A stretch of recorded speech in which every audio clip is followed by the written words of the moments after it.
Welcome back to Dubsy Bricks for another episode of building Gotham City in Lego. And as you can see down the end there, I've had some blue base plates come in. So I'm going to place a load of base plates on the table here, map out exactly where the roads are going to be, and then I'm going to be sorting out the mills plate for Wayne Tower, which will be going in the centre. And what I need to work out is where the building's actually going to start and finish, and so the train track is actually going to be going all the way through the centre. So this update is going to be a lot of planning. Not sure how much building I'm actually going to get done, so hopefully by the end of this episode visually I have a lot better idea of what's going where. I was going to start building this building up a lot higher, however I'm not sure whether or not the train track's actually going to be going over the top of the stock exchange. So again, this is all the sort of things I need to be calculating and working out. So without further ado, let's get those base plates all laid out and let's start mapping out the roads. Here we have the main street of Gotham City, and this plan of the city is proving to be a lot harder than I thought. I have rearranged the buildings on numerous occasions. So I did bring the stock exchange down to where the GCPD was and put the GCPD down next to the fire station. However, nothing's looking quite right. Now, originally, the stock exchange was going to be around about this section just here, and it was going to join onto a road which entered into Ace Chemicals in the warehouse, and then also came along in front of the shops and restaurants that I'm going to put by the raised platform area here. However, the road would be about there, and I've already got the main street here, so they would have been too close together. It wouldn't have looked right. What I think I'm going to do is build the section that's going to be going along here to start with, and then that's going to give me a better idea of where everything's going to be going coming out this way. The Wayne Tower there, I want to have that on possibly on a raised platform area, and then having a road going underneath it. So if I do, I can then join these two sections up using some bridges and other sort of like features like that. So what we're going to do now, I'm going to get a couple of base plates out, start building the fronts on here, and then we'll go from there. And here we have the first mills plate all ready for the first shop, and this is the one that's going on the corner. So you're going to have the warehouse just to the side here. I'm going to work out what I'm going to be doing on this area, so I'm probably going to have it a little bit raised up, maybe some steps going up. It is going to be a pedestrianised area, so whether or not I have park benches, a couple of trees possibly, I'm not sure yet. So I just need to work out all of this part, and then I can work on the actual shop front itself. And here we have the start of the first building, and I've decided I'm going to have the arches going along the wall the whole way along, so each shop's going to have its own set of arches. And around the back here, this is going to be the side that's a plain wall that's going to be facing the warehouse. Again, I'll have the arches just for a little bit of character, and I may put the occasional snot brick on so I can put some billboards or other additional details along that section. The road bricks there, you won't see those. I'm going to have some steps going up into each property, or possibly a raised area outside of each one. What I need to do now is dig some bricks out, build the back walls on this side, and then also work out exactly how I'm going to finish the whole look of this off. There won't be the snot bricks, I don't think, on there. But anyway, let's get the bricks out and let's get started.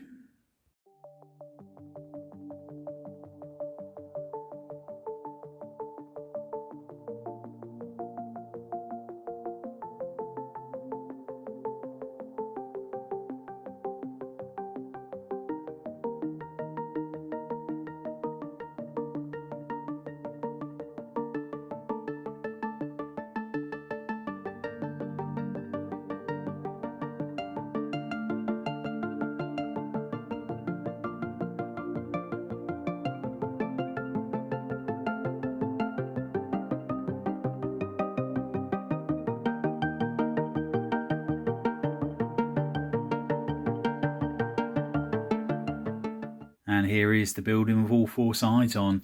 All I need to do is put some tiles down the pillars on here and around the side there, just to give it a little bit of a finishing touch.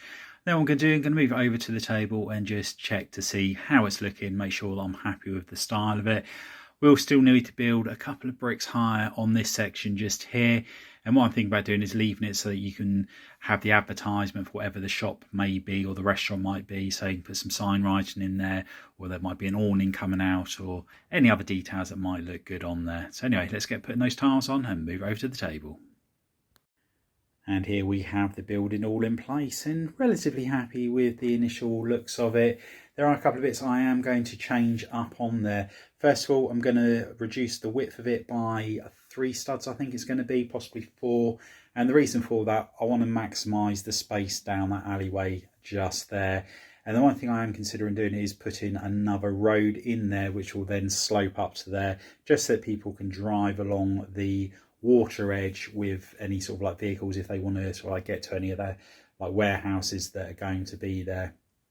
Secondly, I'm going to push the building back or reduce the depth of it, just purely because I'm not going to be sort of like showing inside of these. I am going to put some details in the windows of each of the buildings, but there's no necessity for it to go all the way back. So again, I've put the door in there, which was going to be an added detail to sort of like give the illusion that there's storage behind the shop, but you're not going to see it unless there's no point actually having it on there. So let's make those amendments, put it back on there, and then we'll see how it looks. The building's not going how I want it to go. It's not wide enough. I want to be able to put bricks in between these door frames and window pieces, and the only way I can do that is by extending this way. I can't go any further this way, as this is the line of studs that I want this wall to be on, so it's in line with the side of the raised platform. So what I'm going to do, I'm going to get a 16 by 32 base plate, place it next here, extend the mills plate so it's all connected together, and that's going to give me twice as many studs to work with for that building. And there we have the first shop, bar or restaurant, not sure which one's going to be just yet, in front of the raised platform area. When I first decided I was going to do this raised platform area, I was going to have it so that the platform overhung the premises that were below it. Now, I was still going to do that here. I was going to build a roof section that came all the way out and had hand pillars that were supporting that part of it.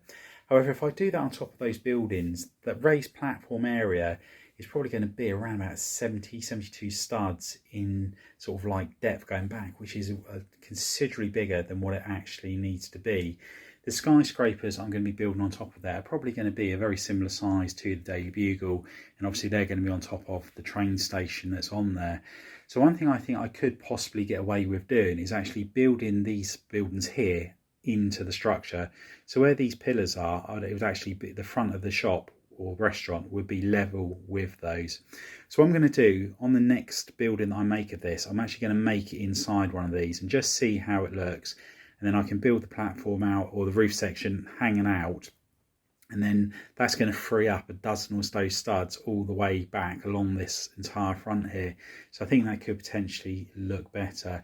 So I'm going to do, like I said, I'm going to do that on the next one, have a look, see which one I prefer, and then go from there.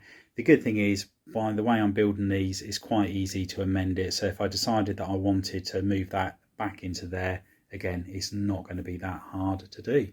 So let's pull one of these sections out, make the next building, and see what it looks like. And here we have the carcass for the shop built into one of the raised platform areas. Saved a lot of filler brick there, so that's going to come in really handy when it comes to doing the next mills plate. And I'm using the tan masonry bricks, as you can see here. I've got so many of these from building Jabba's Palace. I thought it was a wise thing to do, using them in there. So I'm just going to build the fascia on here to start with. Then once I know that's okay, then I can sort of move this over to the table, see whether or not this is going to be the best way forward. If it is, then we can get all of the other shop fronts done. What I will do is I will do the interiors, as with everything else, a little bit later on. I just want to get the actual look of this right first of all. So let's get building, and we'll check back in once we finish this shop front. And there we have two sections, one built into the raised platform and one just to the side. And I'm feeling that the raised platform being built into it is definitely the way forward. I don't think it needs to come out that extra base plate, which it would if I did it separately like that one. So let's pull the next section out, get the shop built into it, and then we'll check back in.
there we have 2 shops all in place under the raised platform. As you can see, there's a different style done to the doorways on each of those buildings there, as well as a different colour, and I thought I'd just mix it up all the way along. As you can see on the third one down, I've put the carcass in there ready, just need to do the fascia once I've found out the relevant pieces for that. And then down on the far end, I'll just need to find out some more bricks to build the shop itself. I thought I had a lot more of the tan masonry bricks, but I've obviously used them all in the flat iron building as I can't find any more of them. With the smaller structure just on this end here, what I think I might do is add some steps into there, so it looks like the stairs are going up to the raised platform area. So that's what I'm contemplating doing on there. And on the side, I think I'm just going to go for a plain wall along that edge. But yeah, really happy with how much progress I managed to get done this week. Working out the road section did take quite a while, but I think I'm on the right path with that. Anyway, that's all I've got time for. Hope you've enjoyed the update. If you have, please give us a big thumbs up. If you haven't already done so, please consider subscribing to the channel and hit the notification bell so you don't miss any future content on the channel. And please share with your family and friends. Anyway, thanks for hopping on by. See you next time. Bye for now.